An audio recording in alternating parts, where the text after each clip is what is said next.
वो जो हमारा स्लोगन है love for all hatred for none, वो पूछता है क्या ये वाकईतन हर इंसान के लिए है, वो जो मुनाफिक है या जो कातिल है उनके लिए भी हो नहीं सकता ये।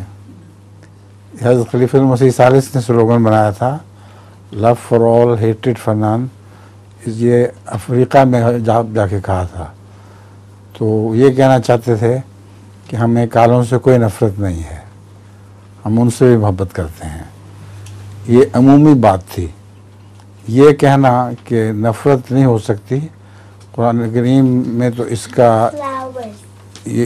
रद्द है कि जो बोझ लिल्लाह रखते हैं, खुदा ताला के दुश्मन हैं, उनसे बोझ करो तुम भी। तो जो खुदा के दुश्मन हैं उनसे नफ़रत होनी ज़रूरी है।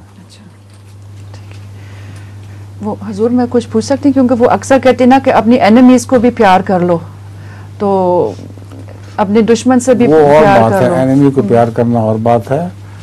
एनिमी को हज़रत सल्लल्लाहु अलैहि वसल्लम भी प्यार करते थे, वो बिल्कुल और मजमून है, मगर नफ़रत नहीं थी।